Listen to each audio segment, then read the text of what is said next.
Halo, assalamualaikum warahmatullahi wabarakatuh. Selamat datang di channel YouTube saya. Sebelumnya, saya mengucapkan selamat Hari Raya Idul Adha bagi yang merayakannya.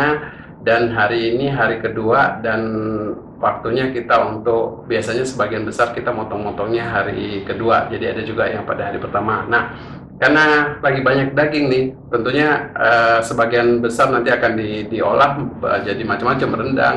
Salah satunya adalah sate. Nah, yang menarik, kemarin banyak yang nanya nih, boleh nggak sih ibu hamil makan sate? Boleh, bahaya nggak sih sate bagi kehamilan? Atau lebih umum lagi, selama hamil nggak boleh nggak boleh makan apa aja sih? Nah, di video ini kita akan bahas secara lengkap. Tapi jangan lupa sebelum kita mulai, tekan dulu tombol subscribe di bawah untuk dukungan kepada kami agar channel ini segera mencapai subscriber 200.000 subscribe dulu.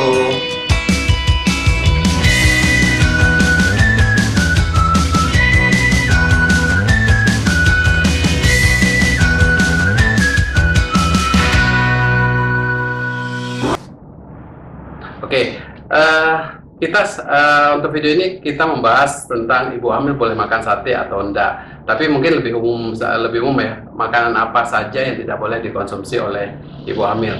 Nah, kita membahas tentang sate. Sate itu boleh nggak sih dikonsumsi? Nah, sate itu sebenarnya kalau diolah dengan baik, dengan kematangan yang cukup, dengan kebersihan yang cukup, yang sesuai standar, boleh-boleh saja sate dikonsumsi oleh ibu hamil. Nah, problemnya, apakah kita bisa memastikan kalau sate yang kita beli itu diolah dengan sesuai standar, artinya sesuai dengan kesehatan bagi ibu hamil? Yang dikhawatirkan pada sate ini adalah daging itu tidak diolah, tidak dimasak secara matang, jadi hanya dibakar sebentar kemudian langsung disajikan.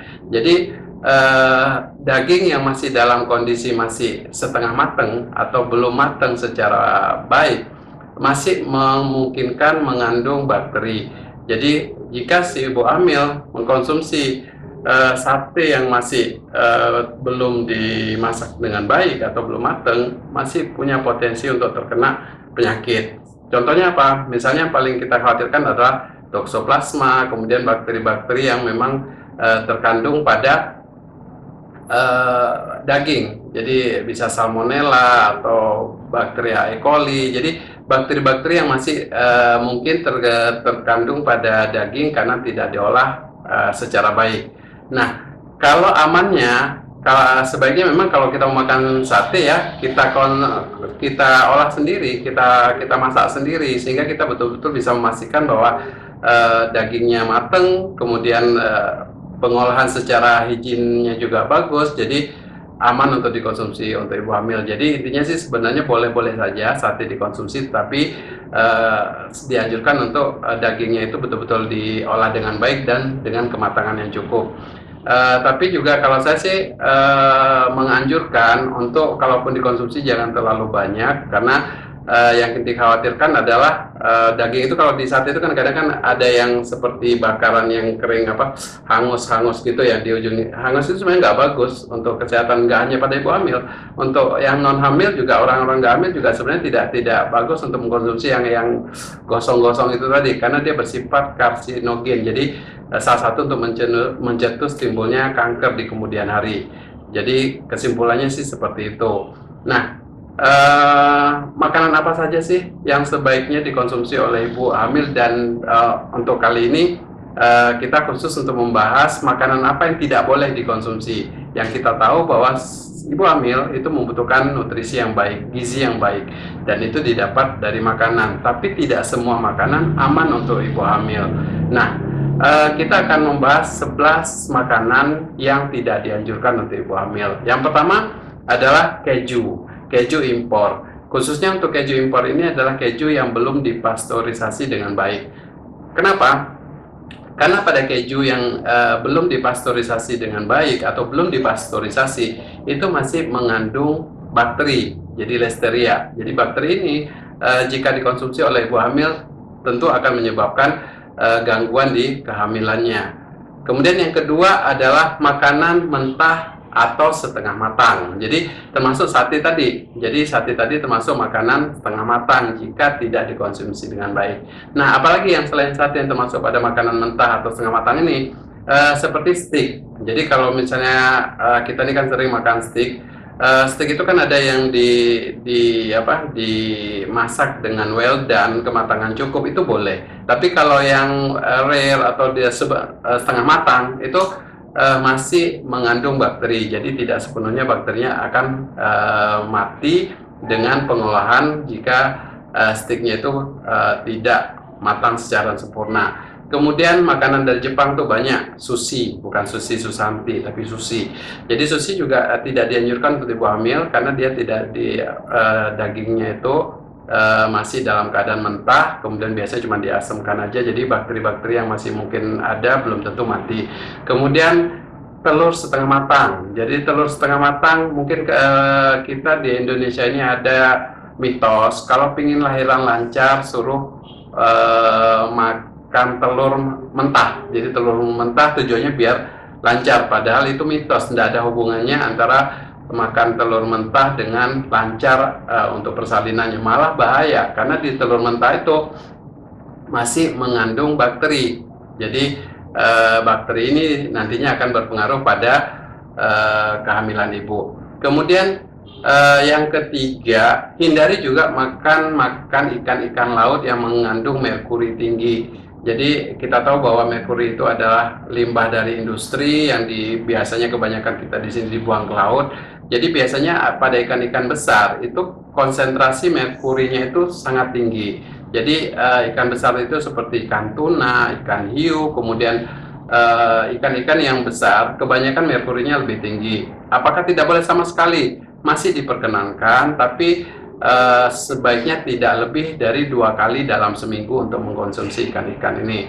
Tapi untuk di daerah-daerah misalnya yang masih nggak banyak daerah industri, kemudian katakanlah di kepulauan-kepulauan yang masih belum banyak pabrik, untuk ikan laut relatif aman. Tapi kalau untuk kita di daerah Jawa ini ya nggak bisa kita pastikan kalau ikan-ikan itu tidak mengandung merkuri. Jadi kalaupun pengen ikan sebaiknya ikan air tawar aja lebih safe. Kemudian makanan yang terlalu manis, jadi makanan manis termasuk es campur, es manis itu tidak dianjurkan untuk ibu hamil juga, karena apa? Gula yang terlalu tinggi akan meningkatkan gula darah yang juga ikut tinggi, sehingga akibatnya bayi bisa terlalu besar, jadi mencetus bayi makrosomia. Kadang-kadang juga bisa menyebabkan ibu cenderung menjadi diabetes. Jadi kita tidak menganjurkan untuk konsumsi makanan-makanan yang sangat manis. Kemudian kafein. Kafein ini sebenarnya dalam dosis kecil masih dibolehkan seperti kopi. Mungkin untuk kopi ini, khusus untuk pembahasan kopi kita sudah ada video yang kita bahas. Mungkin kalau lihat di channel ini di bawah, nanti coba scroll aja. Prinsipnya kopi boleh dikonsumsi tapi tidak boleh terlalu banyak, maksimal 200 mg per hari. Jadi satu saset itu rata-rata 200. Jadi tidak boleh melebihi itu karena nanti pengaruh, biasanya meningkatkan resiko bayi kecil. Ada yang paling jelek kalau kafein terlalu tinggi malah bisa menyebabkan kematian janin mendadak. Tapi dalam dosis yang kecil masih diperkenankan. Kemudian susu yang tidak dipasteurisasi. Jadi hampir sama dengan keju tadi. Susu yang tidak dipasteurisasi otomatis kuman-kuman masih ada sehingga tidak aman untuk ibu hamil untuk dikonsumsi. Kemudian yang ketujuh, makanan pedas. Ini juga sering ditanyakan, boleh nggak sih ibu hamil makanan pedas? Sebenarnya masih boleh-boleh saja, tapi lihat kondisi. Tidak semua ibu akan boleh diperkenakan makanan pedas, karena nanti biasa berhubungan dengan lambungnya. Kadang-kadang makanan pedas ini akan bisa merangsang mengiritasi dari lambung, sehingga pada ibu hamil yang ada apalagi trimester pertama tuh yang masih sering mual muntah, dengan kena makanan pedas ini akan memperparah mual muntahnya. Kemudian yang ke-8, makanan yang asam. Mungkin hampir sama penjelasannya dengan yang pedas tadi. Dia tidak dianjurkan untuk ibu-ibu hamil yang punya masalah dengan lambung, karena akan memperparah keluhan-keluhan lambung, mual muntah semakin parah. Kemudian fast food ini makanan cepat saji ya. Jadi kita kan biasanya senang untuk makanan cepat saji. Jadi pada makanan cepat saji ini untuk ibu hamil tidak dianjurkan karena dia mengandung biasanya banyak ada pengawetnya di situ, kemudian termasuk MSG dan sebagainya, sehingga tidak dianjurkan untuk ibu hamil. Salah satu yang dikhawatirkan dia bisa mencetus makrosomia juga bayi besar. Kemudian buah dan sayur yang tidak dicuci. Jadi hati-hati juga untuk mengkonsumsi buah dan sayur yang tidak dicuci, itu biasanya masih ada kuman-kuman yang masih menempel. Jadi prinsipnya adalah higien sanitasi kita harus perhatikan benar-benar. Nah, yang ke-11 yang terakhir, alkohol. Jadi hati-hati untuk yang mengkonsumsi alkohol. Alkohol pada ibu hamil itu bisa berpengaruh pada janin karena bisa menyebabkan gangguan pada perkembangan janinnya. Oke ibu-ibu, semoga ada manfaatnya. Kemudian nanti kalau ada pertanyaan-pertanyaan, langsung aja ditanyakan, bisa di IG atau di Facebook, karena di YouTube ini kita nggak bisa komen, karena memang untuk YouTube saya nggak tahu kenapa komennya nggak bisa, dari pihak YouTube-nya memang seperti itu. Jangan lupa tekan tombol subscribe di bawah sama tombol lonceng, jadi kalau ada video-video baru akan segera mendapatkan notifikasinya. Oh ya, baju, kalau pengen yang baju seperti ini bisa langsung pesan di bawah, nanti kita sertakan linknya.